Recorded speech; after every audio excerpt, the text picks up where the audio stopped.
அதிமுக இனிமே ஆட்சிக்கு வராது. அதிமுக இனிமே வந்து முதலமைச்சர் ஆக முடியாது. யார் நீங்க எப்படி முடிவு பண்ணுவீங்க? தாவேக முதலமைச்சர் யாரா முடிவு பண்ணீங்களா? பூஜ்ஜியத்துல இருந்தாங்க இன்னைக்கு ராஜ்யமா வந்து நிக்கிறாங்க. ஏன் நாங்க 40 லட்சம் வர முடியாது? 12 வருஷமா கட்சி தோத்துருக்கு தோல்வின்னு புலம்புறாங்களே தவிர கட்சியை கட்டமைச்சு கட்சியை காப்பாத்தி வச்சிருக்கதே பெரிய விஷயம். தாவேக தலைவர் விஜய் வந்து நல்லா இருக்கட்டும், 100 ஆயுசு இருக்கட்டும், பிரச்சனை இல்ல. அவர் இல்லாத போது இந்த கட்சிக்கு தெரியும். அதை வச்சுதான் புஷியா வந்து சண்டை போட்டு கிடப்பாங்க. அதிமுக இருக்கு சார், இன்னும் 100 தலைமுறைக்கு இருந்தாலும் இருக்கும். கட்சியில இருக்க முக்கியமான ஆட்கள் எல்லாமே பிரிந்து போறது கட்சிக்கு ஒரு வலுவு இல்லாம போயிடாதா? இங்க இருந்து போன இரண்டாம் கட்ட தலைவர்களை ஃபுல்லா உருவாக்குனா அதிமுக தான். இவங்க எப்படி பிராண்ட் ஆனாங்க? உருவாக்குனா அதிமுக, வளர்த்தது அதிமுக, வாழ்வு கொடுத்தது அதிமுக, எல்லாமே அதிமுக தானே. அப்புறம் உங்களை வளர்த்த எங்களுக்கு இன்னொருத்தவங்க வளர்க்க தெரியாதா? புண்ணியவதி இந்த புண்ணியவா நம்ம கொடுத்து போன கட்சியை எப்படி காப்பாற்றணும்? நல்லவே எப்படி யோசிப்பான்? இந்த கட்சியால வளர்ந்தோம், இந்த கட்சியால சம்பாரிச்சோம், இந்த கட்சியால பலன் பெற்றோம், இந்த கட்சியால இன்னைக்கு நம்ம கோடி கூட சொத்து வச்சிருக்கோம், இந்த கட்சியால நம்ம இன்னைக்கு ஒரு மனுஷனா ஆயிருக்கும், இந்த கட்சியால நம்ம ஒரு ஆளுமையா இருக்கும், இந்த கட்சியால ஒரு பிராண்ட் ஆயிருக்கும். 5 நிமிஷம் எல்லாரும் ஈகோவை தூக்கி போட்டு வந்து பேசினா முடியும். எடப்பாடி அவர்கள் வந்து ஆட்சியில இருக்காரு, அவரோட ஆட்சி முடியுது, திருப்பி திமுக உள்ள வருது. இதுக்கப்புறம் எடப்பாடியால ஆட்சியை பிடிக்க முடியல. அந்த இடத்துல கோயம்புத்தூர்ல எஸ்பி வேலுமணி கேட்காம கேண்டேட் போடல, விழுப்புரத்துல சிவி சண்முகம் கேட்காம கேண்டேட் போடல. இந்த மாதிரி குறுநில மன்னர்களா இருந்த இரண்டாம் கட்ட அதிமுக தலைவர்கள்ட்ட அவங்க கிட்ட கேட்காம எடப்பாடியார் வேட்பாளரே போடல. என்ன பொறுத்தவரை அவர் அப்படி கேட்டு போட்டதும் தப்புன்னு நான் சொல்றேன்.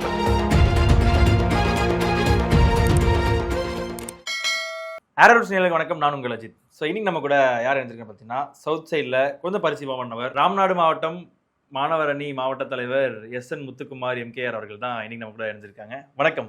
வணக்கம். தாவேகா ஆட்சி அமைச்சிருச்சு. இரண்டாவதாக இருந்த அதிமுக முதலாவதாக வரும் அப்படின்னு எதிர்பார்க்கும் போது 3வது இடத்துக்கு போயிடுச்சு. ஸோ இது தாவேகாவின் வளர்ச்சியா இல்லை அதிமுகவின் வீழ்ச்சியா அப்படிங்கிற ஒரு சில விமர்சனங்கள் வரல. இதுக்கு உங்களோட பதில் என்னவா இருக்கும்? அதிமுகவோட சரிவு கிடையாது, அதிமுகவோட சோதனை காலம் இது. அதாவது வந்து புரட்சி தலைவர் காலத்திலையும் சரி, புரட்சி தலைவி அம்மா காலத்திலையும் சரி, இப்போ எடப்பாடி காலத்திலையும் சரி, அதெல்லாம் தாண்டி இது உச்சக்கட்ட சோதனை காலம். அதாவது எங்கள் இயக்கத்தை பொறுத்தவரை பார்த்தீங்கன்னா, கட்சி ஆரம்பித்தவங்க மறைஞ்சு போய் கிட்டத்தட்ட 40 வருஷம் ஆச்சு. கட்சி தொடங்கி 72, 87, 88 தலைவர் இறக்குறாங்க. இறந்துமே 40 வருஷம் ஆச்சு. தலைவர் இறந்து 40 வருஷம் ஆச்சு. அம்மா இறந்து கிட்டத்தட்ட ஒரு 12 வருஷம் ஆச்சு. தலைவரும் தலைவியும் இறந்தே, அதாவது கட்சியை உருவாக்குனவங்க இறந்தே இந்த கட்சி வந்து இன்னும் அதே வலிமையோட தான் இருக்குது. இன்னொன்று எல்லாருமே அதிமுக பற்றி தான் பேசுகிறாங்க. உங்களுக்கு புரியுதா? அதிமுக பற்றி தான் எல்லாரும் பேசுகிறாங்க. எல்லாரும் பேசுகிறாங்கன்னா அது அழிக்கவே முடியாதுன்னு தான் அர்த்தம். இப்போ அழிக்க முடிகிறவங்களை பற்றி யாரும் பேச மாட்டாங்க. இது சீக்கிரம் அழிச்சிருவாங்க. என்ன மாதிரி எனக்கு கீழே இல்லை எனக்கு மேலே இன்னும் எத்தனையோ பேர் இருக்காங்க. கட்சியில் ரொம்ப துடிப்பாக ரொம்ப வெறித்தனமான இருக்காங்க. நான் இப்போ தான் நான் டயக்னோஸ் பண்ணி பார்த்தேன். இவ்வளோ பேர் இருக்காங்களே, இவ்வளோ வெறித்தனமாக இருக்காங்க. அதாவது அவங்கெல்லாம் வந்து கட்சியால் எந்த பலனுமே இல்லை, பாதி பேர் பதவி கூட இல்லை, ஆனால் அவ்வளோ ஸ்ட்ராங்காக இருக்காங்க. ஆனால் இப்போது இளைஞர்கள் கூட்டம் வருது. நீங்கள் சொல்கிற மாதிரி ஓகே, நீங்கள் இருக்கீங்க, உங்களுக்கு கீழே ஒரு இளைஞர்கள் பட்டாளம் இருக்கலாம். ஆனால் முதன்மை கட்சிக்கு மூத்த ஆட்கள் இருப்பாங்க. அவங்க வந்து கட்சியில் வந்து ஒரு பொறுப்பில் இருக்க ஒரு சில ஆட்கள், அவங்களே மாற்று கட்சியில் போய் எதிர்கட்சியாகவும் உட்காடுறாங்க, ஆளுங்கட்சியிலையும் போய் உட்காடுறாங்க. ஆனால் அவங்களாம் ஒரு காலத்தில் அதிமுகவில் ஒரு வலுவான ஒரு ஆளாக இருந்த ஒரு ஆட்கள். ஸோ இப்படி கட்சியில் இருக்க முக்கியமான ஆட்கள் எல்லாமே பிரிந்து போகிறதுன்றது கட்சிக்கு ஒரு வலுவு இல்லாமல் போயிடாதா? இல்லை, கட்சிக்கு வலு இல்லாமல் போகிறது தான். ஆனால் எந்த அளவுக்கு வலு குறையுதோ நம்ம அந்த அளவுக்கு வெளியில் இருக்கிறவங்கள சேர்க்கணும். அதுதான் இப்போ அவங்க போனவங்களோட பதவியெல்லாம் வந்து கட்சிக்குள்ளே யார் திறமையாக இருக்கா, கட்சிக்குள்ளே யார் துடிப்பாக இருக்கா, விசுவாசமாக இருக்கா, கட்சியில் யார் அப்படின்னு சொல்லி அவங்கள பார்த்து நம்ம அந்த பிளேஸை ஃபில்அப் பண்ணாலே வந்துருவாங்க ஆட்டோமேட்டிக்காக. இங்கேருந்து போன இரண்டாம் கட்ட தலைவர்களை ஃபுல்லாக உருவாக்குனா அதிமுக தான். இவங்க எப்படி பிராண்ட் ஆனாங்க? உருவாக்குனா அதிமுக, வளர்த்தது அதிமுக, வாழ்வு கொடுத்தது அதிமுக, எல்லாமே அதிமுக தானே. அப்புறம் உங்களை வளர்த்த எங்களுக்கு இன்னொருத்தவங்களை வளர்க்க தெரியாதா? நான் அதுதான் கேட்க. என்னன்னா வளர்த்தது எல்லாமே அதிமுக தான். ஆனால் வெளியே போறதுக்கான காரணம் ஒன்று தான் அப்படின்னு பார்க்கும்போது எண்ட் ஆஃப் த டே எல்லாரும் சேர்ந்து அந்த ஒரே ஒரு பேர் மட்டும் கட்சியில் இருக்க இப்போ அதிமுக பொதுச் செயலாளர் எடப்பாடி பழனிசாமி அவர்களோட பேர் தான் சொல்றாங்க. இவர்கள் கூட இருக்கிறது எங்களுக்கு பிடிக்கல. இதுல இப்போ நடந்த ஒரு கூட்டத்தில் கூட ஒரு ஜெயிச்சுட்டா இவர் காரணம், தோத்துட்டா அந்த மாவட்டத்தில் இருக்க செயலாளரோ மாவட்ட தலைவரோ காரணம், இந்த மாதிரியான பழிகள்லாம் போடுறாங்கன்னு சொல்லி ஒரு சில விஷயங்கள்லாம் வருது இல்லை. இப்படி அரசியல் புரசல் கட்சிக்குள்ளேயே வந்துட்டு இருக்கிறதெல்லாம் எப்படி பாக்குறீங்க சார்? நான் ஒன்று தான் சொல்றேன், பொதுவாக ஒரு பப்ளிக்காக பேசுறேன். எடப்பாடியார் மேல எவ்வளவோ குறை இருக்கட்டும், எவ்வளவோ விமர்சனம் இருக்கட்டும், எவ்வளவோ அவர் மேல வந்து எவ்வளவோ இருக்கட்டும், இருந்தாலுமே இவரை தவிர்த்து இந்த சமயத்துல இந்த கட்சிக்கு யார் தலைவராக முடியும்? ஒரு பொதுவா யாராவது பப்ளிக்ல கொடுத்து கேளுங்க. இந்த கட்சியை அதிமுகவை இவர்கிட்ட இருந்து வேற ஆள்கிட்ட கொடுத்தா நல்லா இருக்கும், சிறப்பா இருக்கும், மேன்மையா பண்ணுவாங்கன்னா யார் பண்ணுவா? யார் இருக்கா? யார் கொடுத்தா பண்ணுவாங்க சொல்லுங்க? யாருமே கிடையாது சார். சார் இந்த 12 வருஷமா கட்சி தோத்துருக்கு தோல்வின்னு புலம்புறாங்களே தவிர கட்சியை கட்டமைச்சு கட்சியை காப்பாத்தி வச்சிருக்கதே பெரிய விஷயம். இந்த கட்சி எங்க கட்சியோட இழப்பு, எங்க கட்சியோட பலவீனம், எங்க கட்சியோட சோதனை காலம்லாம் இன்னொரு கட்சிக்கு வரும்போதுதான் தெரியும். தாவேகா தலைவர் விஜய் வந்து நல்லா இருக்கட்டும், 100 ஆயுசு இருக்கட்டும், பிரச்சனை இல்ல. அவர் இல்லாத போது இந்த கட்சிக்கு தெரியும். ஆதவர்ஜனும் புஷியும் வந்து சண்டை போட்டு கிடப்பாங்க, அங்கிட்டு 2 பேர் சண்டை போடுவாங்க. நிறைய விஷயங்கள் இருக்கு சார். சார் இப்ப எங்களுக்கு வந்து நாங்க ஒரு சாமானியருக்கான இயக்கம், சாமானிய மக்களுக்கான இயக்கம், ஏழை மக்களுக்கான இயக்கம். இந்த இயக்கம் வந்து நான் இல்ல என் பையன் வந்து இருப்பான் அப்படின்னு நினைக்கிறதுனால அந்த இயக்கம் தொடருது. சார் இந்த வேட்டி கட்டியிருக்கோம், இது மானத்துக்கும் மரியாதைக்கும் கட்டியிருக்கோம், சட்டை போட்டிருக்கோம், இது பண்ணியிருக்கோம். இதை நம்மளால மாற்ற முடியல, அவ்வளவுதான். அரசியல் வந்து நம்ம சம்பாதிக்கிறதுக்காகவோ இல்ல வந்து வீடு வாங்கணும், கார் வாங்கணும், லாரி வாங்கணும், மண்ணு ஓட்டணும், சம்பாதிக்கணும் அப்படின்னு நினைச்சா நம்ம அடுத்த வேட்டி தூக்கி கட்டிடலாம்.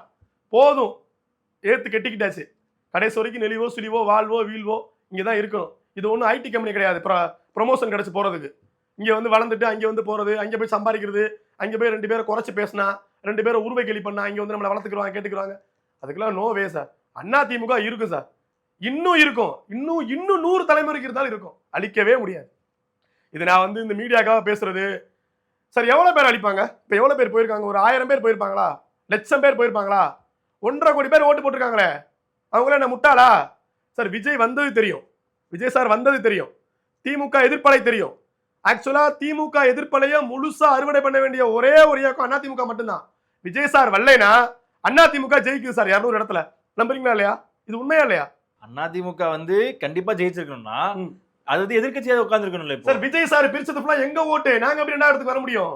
நீங்க எல்லா இடத்துலயும் பாருங்க, கொங்கு பெட்ல அதிமுக தொடர்ந்து ஜெயிக்கும். அவர் வந்து எல்லா இடத்துலயுமே திமுக ஒரு தீய சக்தி, திமுக ஒரு தீய சக்தின்ற மாதிரி தான் அந்த ஒரு கட்டமைப்புல ஒரு மனுஷனோட பேசிக் கெமிஸ்ட்ரி இல்ல அதாவது சொல்லவா? அவர் இருந்து பாருங்க, இருங்க, சினிமால இருந்து பாருங்க, அஜித் விஜய் அப்படின்னு காம்பினேஷன் இருந்தா தான் அஜித் விஜயா ஏஆர் பின்னு வரும். இதே பாலிடிக்ஸ் இதேவோட இதுதான் அங்க ஃபாலோ பண்ணாங்க. திமுக விஜய் இப்படி கொண்டு வந்தா மட்டும்தான் புதுசா ஓட்டு போடுற எல்லாருமே திமுக வேணாம் விஜய்க்கு போடுவோம் அப்படின்னு சொல்லி போடுவாங்க. இதுல நம்ம ஏடிஎம்கே மறைக்கணும் சார். நீங்க ஏடிஎம்கேவை அழிக்கவே முடியாது சார். நான் திரும்ப சொல்றேன், நான் இருக்கிறனால சொல்லல. அதாவது இருக்கிற இடத்துல உண்மையாவும் நேர்மையாவும் விசுவாசமாவும் ஒழுக்கமாவும் இருக்கணும். அதுதான் அரசியல், மக்கள் சேவை ஒழுங்கா பண்ணணும். நான் திமுக இருந்தாலும் இதுதான் சொல்றேன், எந்த இயக்கத்துல இருந்தாலும் இயக்கத்துக்கு உண்மையா இருக்கணும், விசுவாசமா இருக்கணும், கடைசி வரை இருக்கணும். எந்த ஒரு குடும்பம் இருக்குது, கட்சின்றது குடும்பம் சொல்றோம்.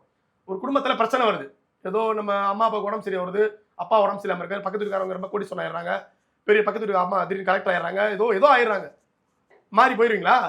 மாறி போனா எல்லாமே கிடைக்குது போயிருவீங்களா? அதே மாதிரிதான் கட்சியும், அதே மாதிரிதான் இருக்கணும். நான் ஏன் இவ்வளவு தூரம் சொல்றேன் அப்படின்னா, அதிமுகன்றது ஒரு ஜனநாயக இயக்கம். இங்க யார் வேணா வரலாம், யார் வேணா போலாம். இன்னைக்கு எல்லாருடைய கருத்துமே யாருமே இல்லாம இருந்து எடப்பாடியார் இருக்கார்ல, எடப்பாடியார் மேல ஏன் அவங்களுக்கு வருத்தம் அப்படின்னா, இவரை எப்படி நம்ம அகற்றுறது? சார் என்ன தப்பு செஞ்சார் எடப்பாடியார்? யாரையா ஒரு நாள் சொல்லுங்க. அதாவது எடப்பாடி என்ன பண்ணாரு, எடப்பாடியால என்ன ஆச்சுன்னு கேட்கும்போது ஏன் பன்னீர்செல்வத்தை சேர்த்துக்கவில்லை அப்படின்ற ஒரு கேள்வி ஒண்ணு வருது. எடப்பாடியாருக்கு ஒரு ஆளுமை இருக்குன்னா பன்னீர்செல்வத்துக்கும் அதிமுக ஒரு பெரிய ஒரு ஆளுமை இருந்தது. அப்படி இருக்கும்போது பன்னீர்செல்வத்தை சேர்த்திருந்தா அது இன்னும் கொஞ்சம் பெரிய ஆளுமையா வந்திருக்கும்ல சார். நான் சவுத் சைடு இருந்து வர்றேன், எனக்குமே அந்த வருத்தம்லாம் இருந்திருக்கு.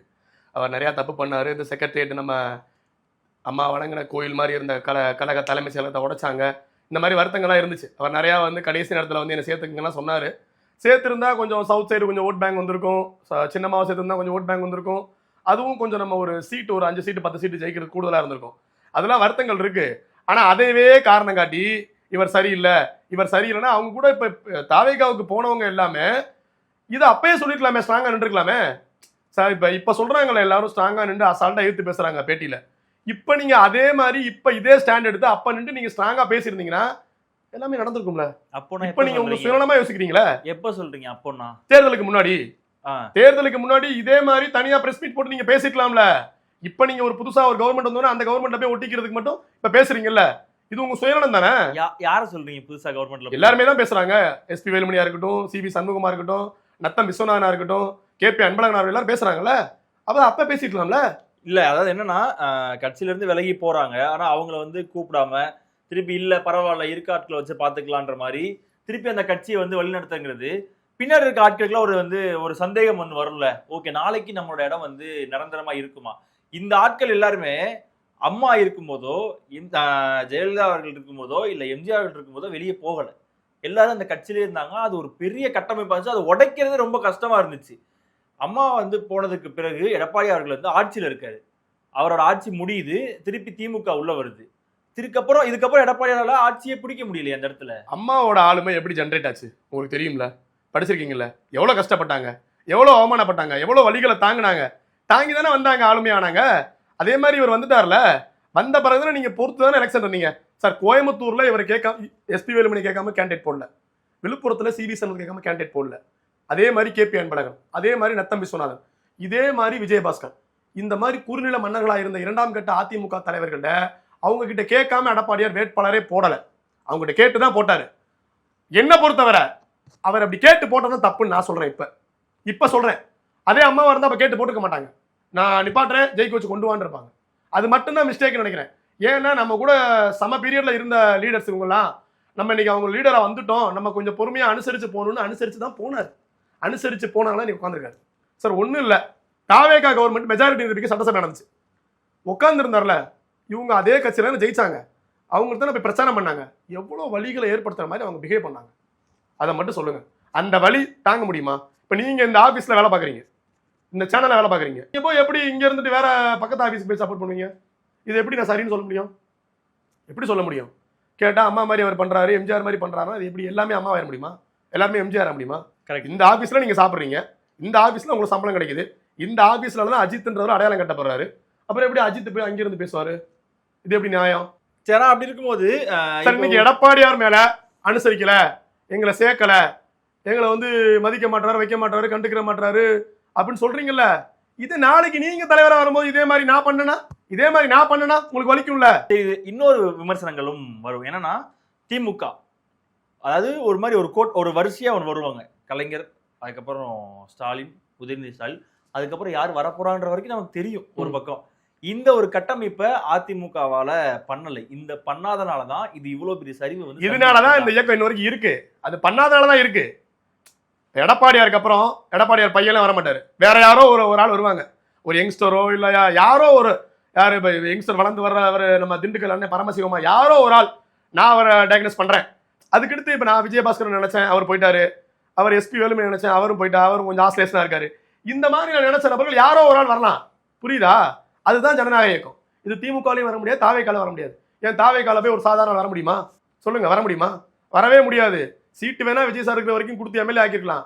இதுக்கப்புறம் அந்த கட்சியில இதே மாதிரி சீட் வாங்கிட முடியுமா? சொல்லுங்க.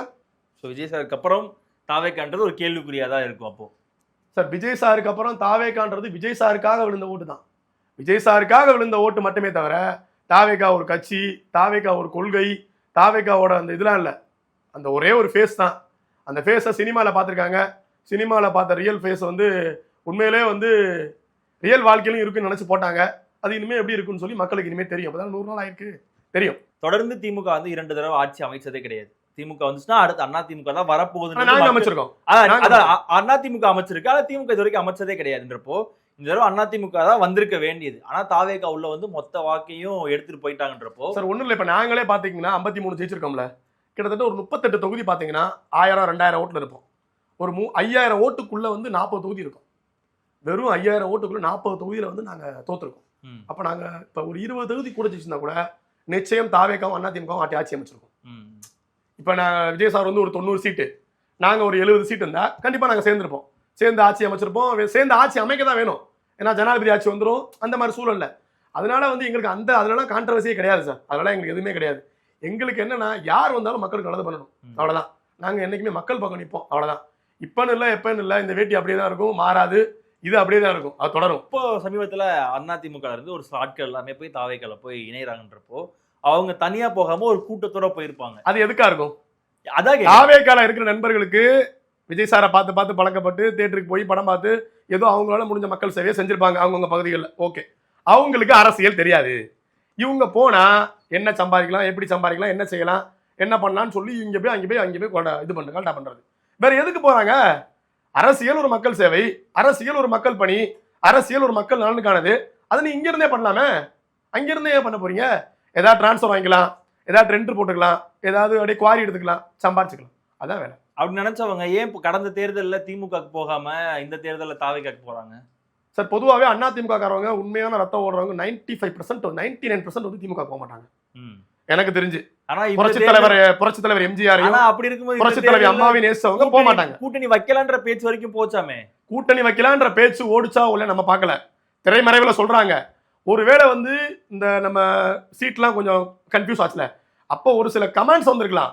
அதை வந்து இப்போ நான் வந்து உங்களோட ஒரு விஷயம் பேசுறேன், இந்த மாதிரி இருக்கு அப்படின்னு சொல்றேன். அதை நீங்க அப்படியே ஒரு செய்தியாக கொண்டு போய் போடுவீங்க. ஏன்னா மீடியாவை பொறுத்த வரைக்கும் என்ன செய்தி நடக்குதுன்னு அப்படி பரப்புவாங்க. அது வந்து நடக்கவே நடக்காது சார், சாத்தியமே ஆகாது. தமிழக மக்களே வெறுத்துருவாங்க. ஸோ தாவேக்காவோட ஆட்சி இப்போ இந்த ஆரம்பிச்சதுல இருந்து இன்றைய நாள் வரைக்கும் எப்படி போயிட்டு இருக்கு சார்? அவங்க எப்படி சொல்றது, இப்போ நான் காலேஜ் முடிச்சிருக்கேன்னு வச்சுக்கோங்க, அவங்க இப்போ தான் 6th படிக்கிறாங்கன்னு ஒரு எக்ஸாம்பிள் சொல்கிறேன். நான் அப்படிலாம் பெருசாக ஆணவமாக பேசலை. அவங்க கற்றுக்குறாங்க. ஆனால் கற்றுக்கிறக்குள்ளேயுமே அவங்களுக்குள்ள ஏகப்பட்ட குளறுபடிகள், ஏகப்பட்ட சண்டைகள். எங்காலும் வேறு இங்கே போயிருக்காங்க, அவங்க என்ன பண்ணுறாங்கன்னு தெரில. அதனால படிப்படியாக பார்ப்போம் சார். ஒரு வருஷம் ஆகணும். சில குறைகள் இருக்குது. இந்த ஸ்கூல்லலாம் பாலிடிக்ஸ் பண்ணுறது தான் கொஞ்சம் கடுப்பாக இருக்குது. ஸ்கூலில் பண்ணுறது, ஸ்கூலில் போய் இந்த சிஎம் பேர் சொல்லி கத்த வைக்கிறது, ஸ்கூலை நோக்கியே இருக்குது. இந்த வரும் தலைமுறை இருக்காங்களா, இளைய தலைமுறை. ஏன்னா குழந்தைங்களுக்கு தான் எதுவுமே தெரியாது. சின்ன குழந்தைங்கள அவங்ககிட்ட போய் ஏதாவது பேசினா சினிமாவில் விஜய் சாரை பார்ப்பாங்கல்ல, இப்போ கத்துவாங்கல்ல, விஜய்னு கத்துவாங்கல்ல. இப்போ வீட்டில் போய் இதே மாதிரி தாத்தா பாட்டிட்டு சொல்லி திரும்ப போடுவாங்கல்ல, அதனால சொல்லலாம். ஸோ அதனால அந்த இளைஞர் அந்த குழந்தைகள் ஸ்கூலை நோக்கியே இருக்கு, தொடர்ந்து அதை நோக்கியே போயிட்டு இருக்காங்க. சரி, அதே மாதிரி கடைசியாக ஒரு சில விஷயங்கள் மட்டும் பேசிடலாம். என்னன்னா இப்போ நடந்த அந்த ஒரு சட்டசபையிலையுமே ஒரு சில ஆட்களை வந்து ஒரு சில கருத்துக்கள் வந்து வைக்கிறாங்க. எடப்பாடி அவர்கள் மேல குற்றச்சாட்டும் வைக்கிறாங்க. இந்த மாதிரி கட்சிக்குள்ளே நிறைய விமர்சனங்கள் போயிட்டு இருக்கு, அது இதுன்னு சொல்லும்போது வரும் காலகட்டத்தில் இந்தந்த விஷயங்கள்லாம் அதிமுக கண்டிப்பா மாத்தி அமைக்கணும், இல்ல மறுபரிசீலனை பண்ணணும், இல்ல இளைஞர்களுக்கு முன்னுரிமை தரணும், இளைஞர்கள் வந்து முன்னாடி நிக்க வைக்கணும், அந்த மாதிரி ஒரு சில விஷயங்கள் பண்ணா என்னென்ன பண்ணலாம்? அதிமுகல மாற்றம்னா ஏகப்பட்ட மாற்றங்கள் பண்ணலாம். ஃபர்ஸ்ட் தொகுதி வாரியா இளைஞர்களை ஃபுல்லா கட்டமைக்கலாம். கட்டமைச்சு ஏகப்பட்ட பேர் இருக்காங்க. ஏன்னா இப்ப தாவேக்காக்கு அப்புறம் ஜென்சி டிஎம்கேன்னு ஒன்று வந்துருச்சுல, அடுத்து இப்போ கூடிய சீக்கிரம் எல்லாமே நடக்கும். இளைஞர்களோட வாய்ப்பு இருக்கும், வரவேற்பு இருக்கும், எல்லாமே இருக்கும். புரிஞ்சுக்குவாங்க சார், மக்கள் புரிஞ்சுக்குவாங்க. மக்கள் வந்து ஒரு தடவை வாக்களிச்சிட்டாங்க, அவங்க மேல ஒரு நம்பிக்கையில சீக்கிரம் புரிஞ்சுக்குவாங்க, சீக்கிரம் மாறும். சரி, அதே மாதிரி இப்போ கட்சியில இருந்து போன எஸ்பி வேலுமணி, நத்தம் விஸ்வநாதன் இவங்கெல்லாம் வந்து தொடர்ந்து அதிமுக மேல விமர்சனமும் எடப்பாடி அவர்கள் மேலும் தொடர்ந்து விமர்சனம்லாம் வச்சுக்கிட்டே இருக்காங்கல்ல. ஸோ இந்த மாதிரி விமர்சனங்கள்லாம் பார்க்கும்போது உங்களுக்கு எப்படி இருக்கும்? எஸ்பி வேலுமணி அவங்க மேல எனக்கு நிறைய மரியாதை இருக்கு. அவங்க மேலேயும் நிறைய மரியாதை. கட்சிக்காரவங்க எவ்வளவுதான் அவங்க மேல எனக்கு நிறைய குறைகள் இருந்தாலும் பேசுறதுக்கு எனக்கே தயக்கமா இருக்கு. ஆனா நான் கேட்கறது அவங்ககிட்ட ஒன்னே ஒண்ணுதான். இப்ப சொல்றீங்கல்ல சின்னமாவை சேர்க்கணும்னு சொல்றீங்கல்ல, இப்ப சொல்றீங்கல்ல அதிமுக அவங்கள சேர்த்துக்கலாம், இவங்க சேர்த்துக்கலாம். தேர்தலுக்கு முன்னாடி எங்க போனீங்க? இதே டீம் வந்து தேர்தலுக்கு முன்னாடி ஃபார்ம் ஆகி செஞ்சிருந்தீங்கன்னா வந்திருக்கும்ல. நான் சவுத் சைடு இருந்து வரேன் சார். சின்னமாவை சேர்த்தா, டிடிவி சாரை சேர்த்தா எங்களுக்கு பலம் தான். நான் நிக்கிற தொகுதியில ஓட்டு கொஞ்சம் கூட கிடைக்கும், நாங்கள் ஜெயிக்க தான் போறோம். எங்களுக்கு தான் அந்த அவங்கள சேர்க்காதோட வழி எங்களுக்கு தான். அவங்க சின்னமாவை சேர்க்காதது, டிடிவி என்ன சேர்க்காதது எங்களுக்கு தான் ரிஃப்ளெக்ஷன் நார்த்தை விட. அதனால அவங்கள சேர்த்து அதனால சார் அதனால நடந்து முடிஞ்சு போச்சு சார். இப்போதைக்கு என்ன பண்ணணும்? கரண்ட் சுச்சுவேஷன்ல கட்சியை எப்படி கட்டமைக்கணும், இந்த புண்ணியவதி இந்த புண்ணியவன் நம்ம கொடுத்துட்டு போன கட்சியை எப்படி காப்பாற்றணும், நல்லவன் எப்படி யோசிப்பான். இந்த கட்சியால வளர்ந்தோம், இந்த கட்சியால சம்பாரிச்சோம், இந்த கட்சியால பலன் பெற்றோம், இந்த கட்சியால இன்னைக்கு நம்ம கோடி கூட சொத்து வச்சிருக்கோம், இந்த கட்சியால நம்ம இன்னைக்கு ஒரு மனுஷனாயிருக்கோம், இந்த கட்சியால நம்ம ஒரு ஆளுமையா இருக்கோம், இந்த கட்சியால ஒரு பிராண்டா இருக்கும். இப்படி நமக்கு தோணும்ல, சாப்பிட்றோம்ல, சாப்பிடும்போது யோசிப்போம்ல. அப்ப நம்ம என்ன நடப்போம்? அண்ணே விடுங்கண்ணே, வாங்கண்ணே, தெரியாம பண்றேன், மனுஷங்கண்ணே, என்ன நம்ம வருவோண்ணே அப்படின்னு சொல்லி 5 நிமிஷம் எல்லாரும் ஈகோவை தூக்கி போட்டு வந்து பேசினா முடிஞ்சு போச்சு. நீங்க சொல்றீங்க அடுத்த ஜெனரேஷன் கொண்டு போகணும்னு சொல்லி. ஆனா இப்ப நடக்கிற விஷயங்கள்லாம் பார்க்கும்போது அதிமுக இருக்குமா, அதிமுகவுக்கு அழிவு ஆரம்பிச்சிருச்சு, அதிமுக அழிஞ்சிருமா, இந்த மாதிரியான விமர்சனங்கள்லாம் தொடர்ந்து நம்மளால பார்க்க முடியல. நாம் தமிழர் கட்சி எப்படி இருக்கு? சீமான் சார் இருக்காரு, அண்ணா சாட்டை இருக்காரு, அண்ணா இடும்பவன கார்த்தி இருக்காரு, ஒரு 5-6 பேர் தெரியுமா? இந்த நம்ம பாப்பா தங்கச்சி ஒருத்தவங்க ராணிப்பேட்டில் ஒரு பாப்பா இருக்காங்க, ஒரு 10 பேர் தெரியும். ஃபெமிலியர் பேஸ் ஒரு 10 பேர் இருப்பாங்க. கட்சியில் என்ன கணக்கு இருக்கு? எல்லாத்துலயும் பொறுப்பாளர் இருப்பாங்க. சீமான் சாருக்கு அப்புறம் கட்சி இருக்காதுன்னு நினைக்கிறீங்களா சார்? அது தமிழ் தேசிய உணர்வுகளால உண்டாக்கப்பட்ட கட்சி. எங்கேயோ இருக்கிறவங்க, துபாயில இருக்கிறவங்க வந்து ஃபண்ட் கொடுப்பாங்க கட்சியை வழங்க. ஏன்னா தமிழ் அவனுக்கு தான் தெரியும் தமிழோட வலிமை என்ன, தமிழரோட உணர்வு என்னன்னு தெரியும். புரியுதா உங்களுக்கு? அதே மாதிரி உணர்வுகளால் உருவாக்கப்பட்ட கட்சியை அழிக்கவே முடியாது. நான் ஏன் சொல்றேன்னா, அதிமுகன்றது ஒரு குடும்பம், ஜாதி மதம் அப்பாற்பட்டு ஒரு குடும்பம். அம்மாவால, புரட்சித் தலைவர் எம்ஜிஆரால நாங்கெல்லாம் ஒன்று சேர்ந்தோம். எங்களை பொறுத்த வரைக்கும் அதிமுக அழியாது சார். திரும்ப நாங்கள் அடுத்த தேர்தலில் 20 சீட் வாங்குறோம், 30 சீட் வாங்குறோம். யாராவது எங்கேயாவது ஒருத்தன் இந்த கட்சி இருக்கிற வரைக்கும் எம்எல்ஏ ஜெயிச்சுட்டே இருப்பான். அதிமுக அழிஞ்சிருச்சு, அதிமுக முடிஞ்சிருச்சுன்னு சொல்ற விவாதத்துக்கான கருத்து வந்து அதிமுக இனிமே ஆட்சிக்கு வராது. அவங்களுடைய கருத்து தான். புரியுதா? அதிமுக இனிமே ஆட்சிக்கு வராது, அதிமுக இனிமே வந்து முதலமைச்சர் ஆக முடியாது அப்படின்னு நினைக்கிறாங்க. யார் நீங்க எப்படி முடிவு பண்ணுவீங்க? தாவேக்கா முதலமைச்சர் யாரா முடிவு பண்ணீங்களா? பூஜ்ஜியத்துல இருந்தாங்க, இன்னைக்கு ராஜ்யமா வந்து நிக்கிறாங்க. ஏன் நாங்கள் 40 லட்சத்துக்கு வர முடியாதா? எங்களுக்கு என்ன தகுதியே இல்லையா? இல்லை என்ன கட்டமைப்பு இருந்து சரியான மாவட்ட செயலர் போட்டு சரியான ஒன்றிய செயலர் போட்டு திறமையான நபரை நிப்பாட்டி வேட்பாளர் ஃபேஸ் வேலையோட நிப்பாட்டோம்னா சூப்பராக அடிச்சு ஒதுக்கிட்டார். யாருமே தேவையில்லை. வேறு யாரும் வந்து புதுசாலாம் ஓட்டு போடல. அந்த தொகுதியில் அவன் வந்து மக்கள் செல்வாக்கில் மக்களுக்கான பிரச்சனையில் களத்தில் நின்று நிற்பான்ப்பா. அவனுக்கு ஓட்டு போட்டால் அவன் நம்பிக்கையாக நிற்பான். என்னன்னாலும் கேட்பான். நமக்கு தைரியமாக நம்ம வீட்டு பிள்ளை மாதிரி சுடுகாடு வரைக்கும் இந்த நிற்பான்ப்பா. இன்னைக்கு டெத்தில் சுடுகாடு வரைக்கும் போவேன். நல்லதுக்கு போகிறத போல கெட்டது சுடுகாடு வரைக்கும் போவேன். அது ரீல்ஸ்லாம் பண்ண முடியாது.